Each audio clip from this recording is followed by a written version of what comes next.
Bonjour, et bienvenue sur Film Résumé. Aujourd'hui, je vais vous présenter un film d'action et de super-héros intitulé X-Men. Spoiler à venir. Prenez soin de vous, et bon visionnage.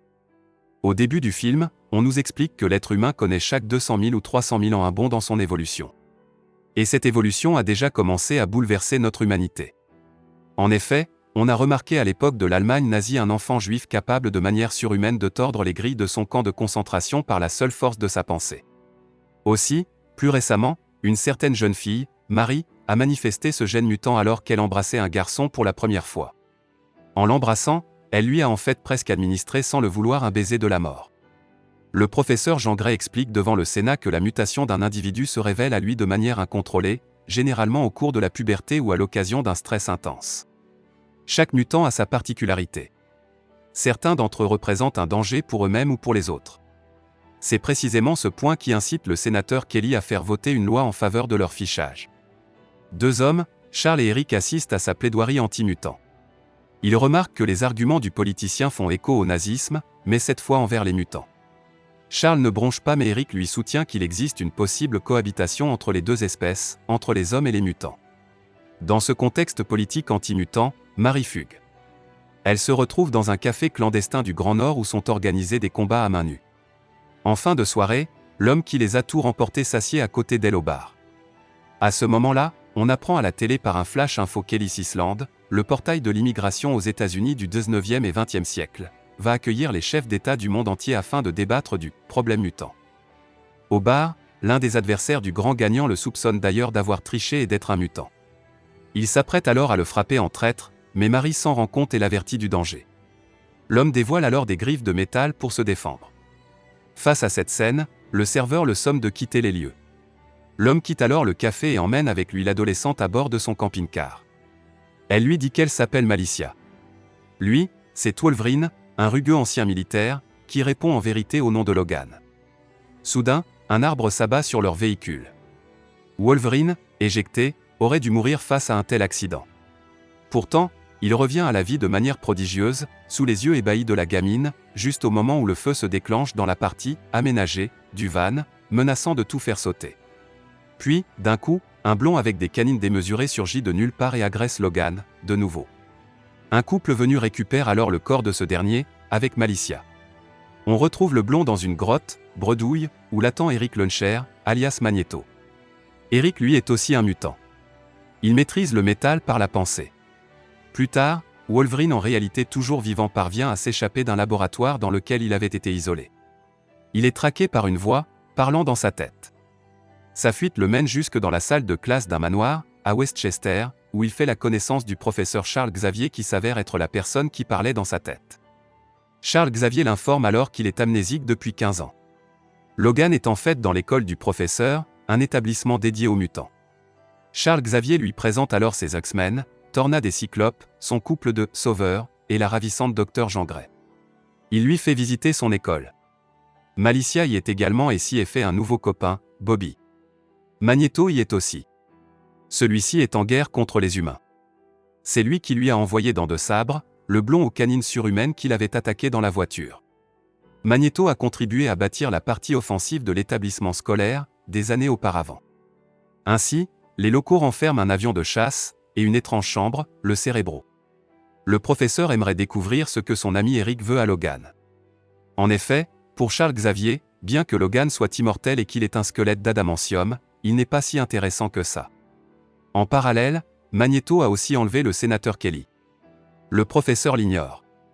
Magneto isole le politicien puis l'irradie à l'aide d'une machine amplifiant son champ magnétique corporel. Ce champ magnétique l'affaiblit lui-même et Magneto est obligé de quitter son pote, alors que le reste de son équipe semble insensible aux radiations. Au manoir, Cyclope ressent une pointe de jalousie en voyant sa compagne, Jean, user de son pouvoir de télépathie sur Logan, alias Wolverine. Jean essaie de faire remonter ses souvenirs à la surface. Si, sur l'instant, Logan ne sent rien, il revit pourtant le soir même en rêve l'opération traumatisante endurée par le passé. Gémissant dans son cauchemar, s'écrie alerte Malicia. Elle accourt à son chevet pour le secouer. Au cours de son réveil agité, il plante ses griffes dans le corps de l'adolescente. Toutefois, il a la surprise de s'apercevoir qu'elle guérit sur le champ en lui effleurant la peau.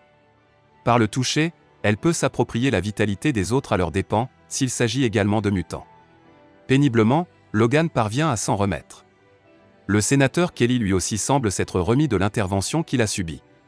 Le politicien, fraîchement mutant, peut dorénavant se métamorphoser en requin anguille étirable et gélatineux. Grâce à sa nouvelle forme surhumaine, il parvient à s'enfuir de sa prison donnant sur la mer et de nager jusqu'à la plage la plus proche. Là, les gens, complètement interloqués, observent cette bête se changer à nouveau en être humain. Au même moment, on reparle du sommet de l'ONU aux actualités. Malicia de son côté se sent aussi monstrueuse, surtout depuis que Bobby lui a demandé de s'en aller. Il lui a expliqué que le professeur Xavier lui en voulait à cause de l'incident de la veille. Mais en réalité, ce n'est pas Bobby, son ami, qui s'est adressé à elle, mais Mystique, le bras droit de Magneto. Celle-ci a le don de se transformer en qui elle veut. Charles Xavier, qui n'a en réalité pas demandé le départ de Malicia, s'aperçoit par télépathie de son départ. Il utilise le Cérébro pour retrouver sa trace. Elle est à la gare. Logan s'empresse d'aller la chercher. Malicia s'est installée dans un train. Logan, qui la rejoint, s'assied alors à côté d'elle et la console. Il lui explique que le professeur Xavier semble vraiment vouloir l'aider. Cependant, pendant ce temps, le professeur est en danger. En effet, pendant leur conversation, Mystique a pollué le fluide du Cérébro. En plus, Magneto a envoyé ses hommes affronter les X-Men dans la gare, afin d'avoir le champ libre pour enlever personnellement, non pas Wolverine, mais Malicia. Charles Xavier comprend la situation trop tard. Il arrive devant la gare et tente d'arrêter son vieil ami Magneto, mais est obligé de le laisser filer pour ne pas provoquer un carnage. En parallèle, le sénateur Kelly vient demander asile à Westchester de manière inattendue. Son état inquiétant pousse le professeur à lire dans ses souvenirs, qui n'est toujours pas au courant de ce que lui a fait Magneto. Il y voit alors Magneto aux manettes d'une machine émettrice de radiation, épuisé par les efforts que son fonctionnement requiert. Wolverine comprend alors que Magneto veut en fait utiliser Malicia pour mettre en marche la machine radiative sans souffrir lui-même.